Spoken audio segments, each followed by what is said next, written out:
Yeah. So, thank you. There's so many things that I can share with you right now about the importance of theater, the importance of drama therapy in prisons and places like that, and what it does for a human, regardless of where they are, but especially in a place like prison. When I was incarcerated, there were very few programs of meaning that we were allowed to participate in. There was NA and AA, and I never drank nor did drugs. I was still a very young man. So those things had no interest to me.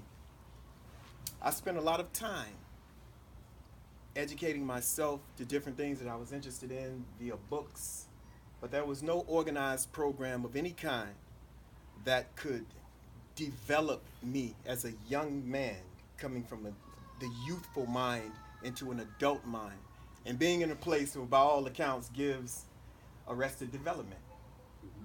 So I give great credit to my parents who pushed read a nonfiction, fiction, and a subject that you know absolutely nothing about every day. So I employed that in my life. Later, as I got through the hell that prisons have become to be, I found that there was very little value placed on our lives inside. We didn't matter much, and that was clear through the programs that were there or were not there, the treatment that we received. And so we started to develop, and I started to develop an attitude of no one out there cares about us in here. I understand that crimes were committed. I understand that there's a price to pay, but we are here, and under the underbelly of the beast, you see big crimes being committed by those who turn the keys and sign the papers, and nothing happens. So it feeds that anger more. And we learn to preoccupy ourselves doing things in that microcosmic world. What is just another spot to you was a neighborhood to us. Well, that's where the Northerners, that's where the Southerners are. That's where this set of Crips or that set of Bloods. So on a very small yard. So naturally, when you're in a small space, the same things is typified in ghettos throughout America, throughout the world. A small space, limited resources, very little things of substance to do. Violence is a natural occurrence from an unnatural condition. So it happens. We learn things that could not benefit us on the outside because we were told we're not going on the outside.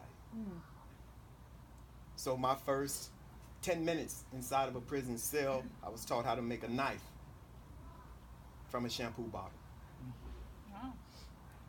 And I was also told by a guard that I would do well to listen to those instructions.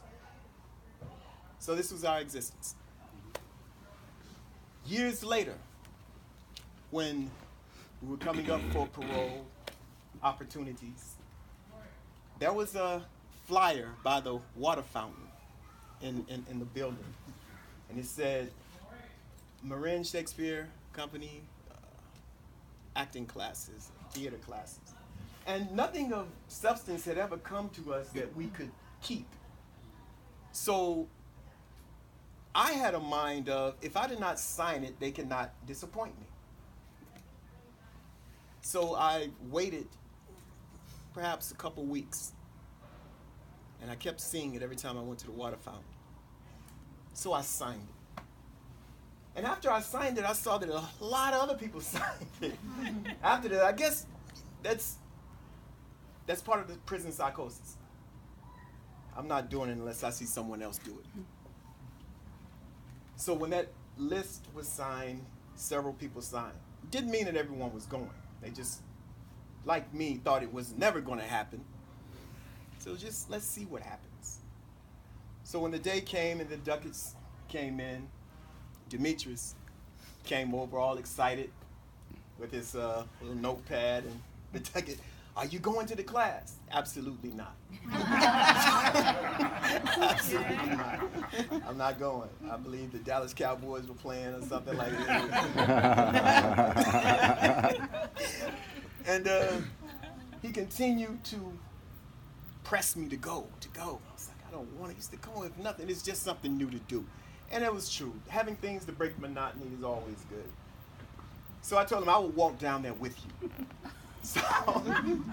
So we walk out of the building, and we get to the door, and I believe that the first group had gone in already. We were late.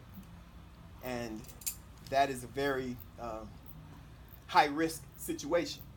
When you've been late for a decade and the door is not opening, you're standing around the door, it gives certain guards who are not up to a professional standard an opportunity to highlight their psychosis. So we're standing there, and we see that guy with the keys. He starts making his way down there. It's like, oh, I knew this was going to happen. And then Leslie showed up. Keep the door. So I didn't want to deal with this guy. And Jamal had continuously urged me to come in. So I was like, well, I better go in. I don't have to talk to this guy.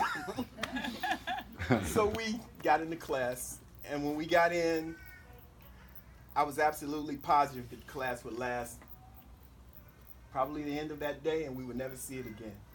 Because Leslie, in all her brilliant, kind, human nature, was asking us to do things that no one would ever do in prison. Like sing in front of a lot of people who have been wearing a mask for over 20 years. No one, that's a vulnerable thing. Everyone had a persona that they were holding up, an image. And then I saw Southern Mexicans, Northern Mexicans, certain Asian gangs, white gangs, and black gangs. I said, this is certainly not going to last. There are no guards in this room. And this white lady just is happy, and it's like, this is a threat to the safety and security institution. That's how we looked at it. Amen. Because that was our reality. We assess situations when we enter the room because that was the nature of our existence. And that said trouble. But Leslie's a lot more crafty than we took her for at a glance. And tenacious. Yes, very tenacious. So we continued to sit there and see what Leslie's plan was. And no one was singing these songs. I expected Jamal to sing them because Jamal is a comedian naturally.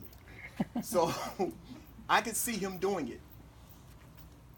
But when we started to sing, everyone else, like that list that was signed, that first name that went on the list, everyone else started to sign the list. So everyone else started to sing. And then when they would sing, it was always this dismissive attitude afterwards, like, okay, I did that, but you know who I am. You know who I am. Don't take that the wrong way. But this was the beginning of taking the mask off. And in that room, there were people who I knew personally had been in wars against one another, who had harmed one another in that room. So it was a very dangerous situation. But going continuously, every opportunity to put down the mask created an opportunity to see who was really behind it. And one thing that is true for me, that what I know I cannot unknow easily at all, if ever. And I started to see the human in men that have worked very hard to hide it. I started to see it. And relationships started to develop as a result. Now keep in mind, those relationships were unique to that room. They could not be shown outside of that room. So when we left outside of that room, there was the real threat of danger on people who were in there, because some blacks shouldn't talk to certain whites, and northern Mexicans shouldn't talk to southern Mexicans and certain whites, and southern Mexicans and African Americans should never, ever have any kind of dealings. And as it turns out, we were all in there charged with the common goal to put on a production. And we had seen too much of one another's true self to, with conviction, hold up the attitude that I hate you. You couldn't really pull that off because people had really seen who you are. So naturally we made a pact in that room. Okay, what we do in here, it stays in here. But then it got more complicated than that, because the demands of the class were that there's a heavy line load here, and I didn't expect any of that because I asked Leslie for the smallest role in the play. I swear to God he did. So I was the smallest role in the play. And after assessment, she said, okay, McDuff. And I'd never read the Scottish play, so I was like, cool. I got McDuff, y'all got problems. But when I read the line load, it was like, whoa, maybe she didn't understand me. Maybe she didn't understand me. But she did. She understood me better than I understood myself in that arena at the time.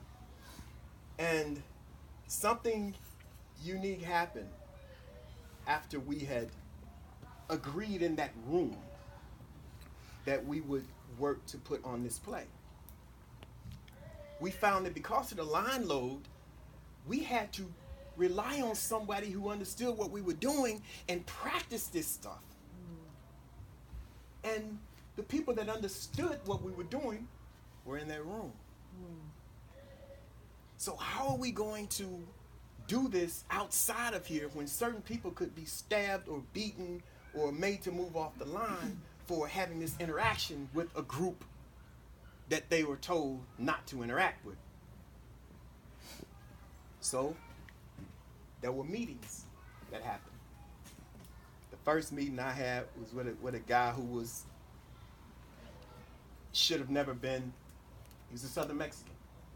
I'm clearly an African American. And so we walked the track close to each other, but not with one another. And we talked. And he said, "Are you really going to do this?" I said, I'm going to do it. But then I started getting closer to the possibility of being released from prison. When that happened, I said, well, I won't be here. So I'm not going to bother to learn these lines. I'm out. This is you guys' problem. Word travels quickly in prison. So I must have mentioned it to someone, and it got out. And so I was at my bed area, and some young men came up and said, "Hey, that's a Southern Mexican out there looking for you." Now that's, you don't do that. You don't do that. That never happens. So that thing was, we'll deal with that. I was like, well, who? I had to think about it. Well, who? That's how I got it. I know who it is. It's all right. You sure it's all right?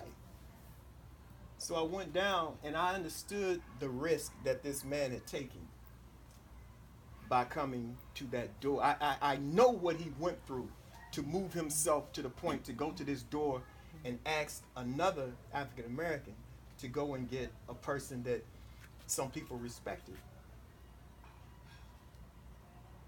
So I wanted to honor that. So I came out immediately so that no one would think that there was a major problem. And he said, "I heard that you're not going to do it." He said, and I had a nickname. They called me Nation. And that's another story, but an honorable one, I promise you. And he said, "Nation, if you don't do it, I can't do it. I can't do it if you don't do it."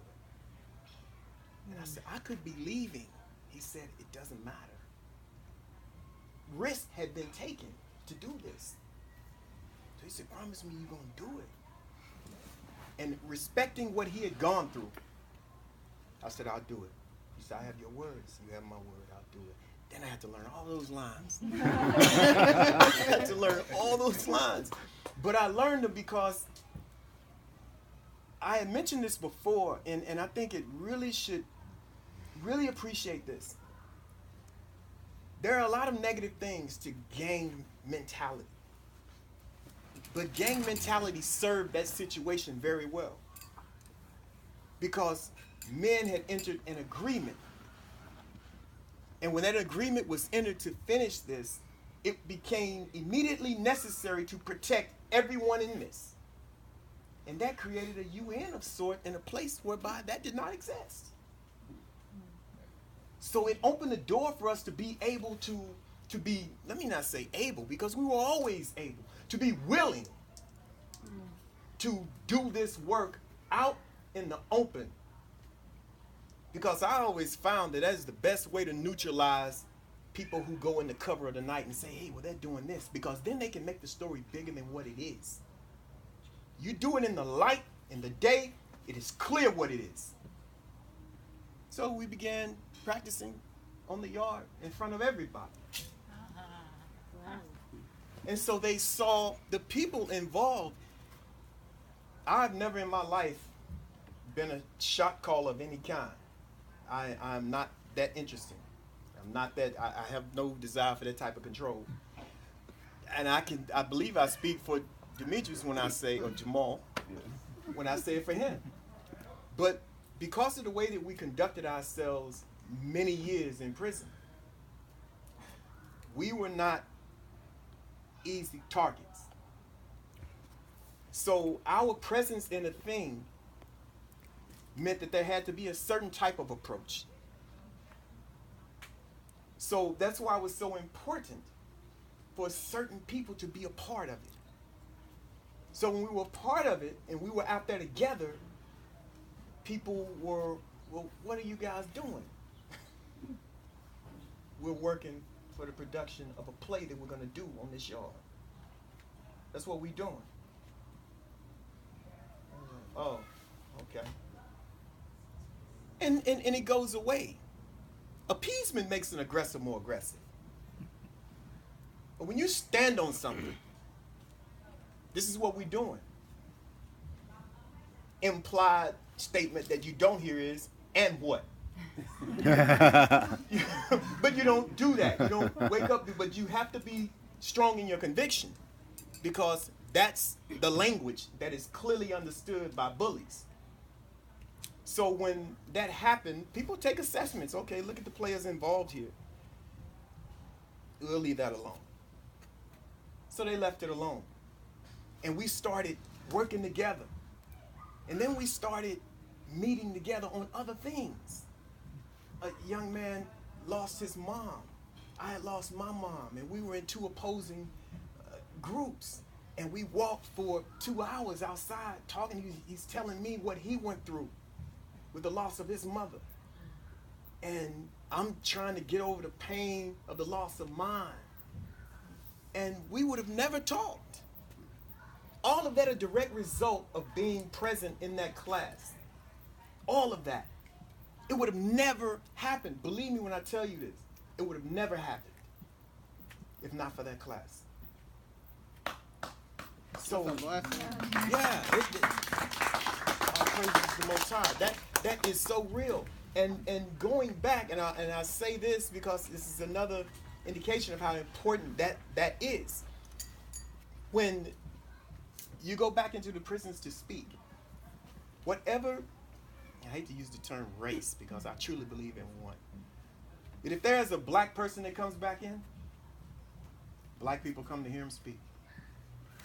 If there's a white person that paroles and comes back in, white people go to hear him speak. When I came back in, everybody was present. That's awesome. And it was strange to me. It was very curious. And and it hurts me. I'm a little embarrassed to say that because I expect more out of humans. I expect the best out of human beings.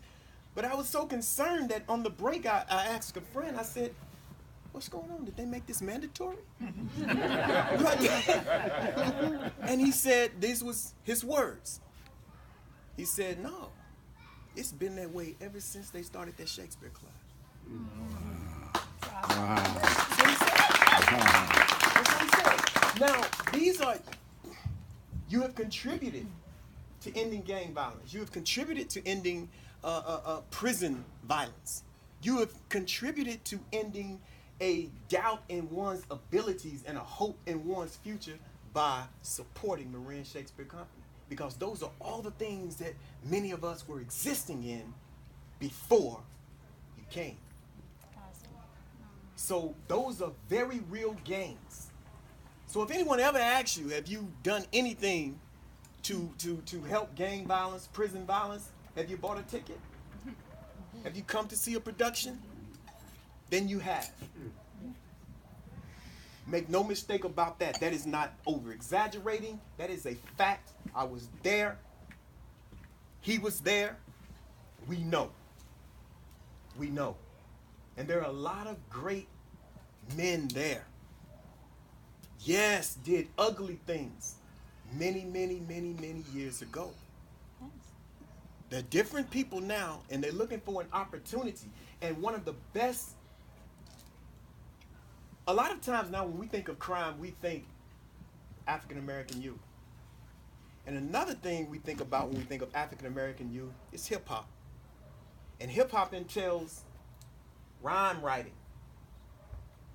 Most of that is a person's narrative.